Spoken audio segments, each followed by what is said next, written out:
அனைவருக்கும் வணக்கம். PGTRB chemistry எப்பொழுது போஸ்டிங் போடுவாங்க அப்படின்ட்டு எல்லாருமே அவளோட எதிர்பார்த்துட்டு இருந்தாங்க. அந்த வழக்கு வந்து எப்போ முடியும் அப்படின்னு சொல்லிட்டு நிறைய நண்பர்கள் வந்து நம்மகிட்ட கேட்கும்போது நம்ம அவங்கள்ட்ட சொன்னது நிச்சயம் கவர்மெண்ட்டுக்கு ஃபேவராக தான் வரும். அதே போல் உங்களுக்கு லிஸ்ட்டில் உள்ளவங்களுக்கு எந்த பாதிப்பும் இல்லாத மாதிரி தான் எந்த ஜட்ஜ்மெண்ட்டு கொடுத்தாலும் இருக்கும் அப்படின்னு தான் அவங்கள்ட்ட நம்ம தொடர்ந்து சொல்லிட்டு வந்தோம்.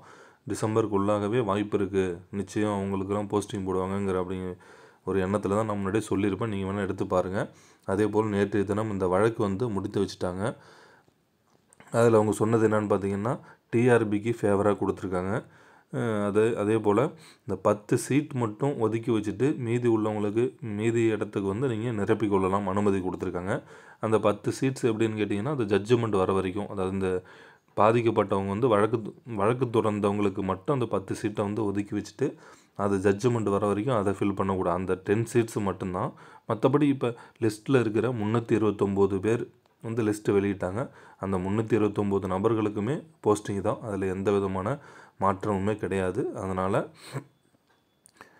பாட்டமில் 10 சீட்ஸ் தான் அவங்க இது பண்ண சொன்னாங்க. அதனால் கடைசியில் உள்ள அந்த 10 இதை மட்டும் தான் வச்சுருக்காங்க.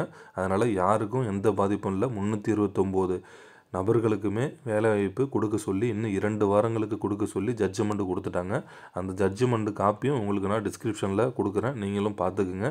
இது வந்து ரொம்ப ரொம்ப சந்தோஷமான விஷயம். எனக்கும் வந்து மிகுந்த மகிழ்ச்சியாக இருக்குது. ஏன்னா நிறைய நண்பர்கள் வந்து கேட்கும்போது இப்போ கெமிஸ்ட்ரிக்கு எப்போ சார் போஸ்டிங் போடும், அவங்களுடைய ஆதங்கம் வந்து எனக்கு ரொம்ப ரொம்ப மன வருத்தத்தை தான் ஏற்பட்டுச்சு. ஏன்னா அவங்க எந்த தவறுமே செய்யலை. படித்து பாஸ் பண்ணி இவ்வளோ நாள் வந்து உட்காந்துருக்க வேண்டிய அவசியமே இல்லையே. கடவுளும் நானும் வந்து என்னுடைய சார்பாக நான் ப்ரே பண்ணிட்டு தான் இருந்தேன், சீக்கிரமாக அவங்களுக்கெல்லாம் ஒரு நல்ல வழி காமிக்கணும்னு. நிச்சயம் அவங்களுக்கு வந்து வந்தாச்சு. இன்னும் 2 வாரத்தில் நீங்கள் எல்லாம் ஒரு அரசு பள்ளியில் முதுகலை ஆசிரியராக பணியில் சேர போகிறீங்க. உங்களுக்கு எல்லாருக்கும் என்னுடைய சார்பாக நான் மனமும் வந்து என்னுடைய நன்றியையும் பாராட்டுகளையும் தெரிவித்துக் கொள்கிறேன். நீங்கள் ஒரு புது வாழ்க்கையை வந்து நீங்கள் பெற போகிறீங்க. நிச்சயம் உங்களுடைய வெற்றி வந்து இப்போ ஒரு முழுமையடைய போகுது. நிறைய உங்களுடைய சந்தோஷமாக இருங்க. உங்களுடைய உடல்நிலையை வந்து நல்லபடியாக பார்த்துக்குங்க. நம்ம அடுத்த நியூஸ் வந்து என்ன சொல்கிறாங்க, அரசாங்கம் வந்து எப்போ வந்து இதுக்கான அப்பாயின்மெண்ட் ஆர்டர் கொடுக்குறாங்க, இதெல்லாம் கன்ஃபர்மேஷன் தெரிஞ்சவொடனே நான் உங்களுக்கு சொல்கிறேன். உடல்நிலையை வந்து நல்ல முறையில் பாதுகாத்துக்குங்க.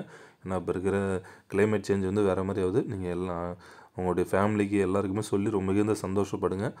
மீண்டும் ஒரு முறை அனைவருக்கும், இந்த 329 நபர்களுக்கும் என்னுடைய சார்பான வாழ்த்துக்களையும் பாராட்டுகளையும் தெரிவிச்சுக்கிறேன். நன்றி.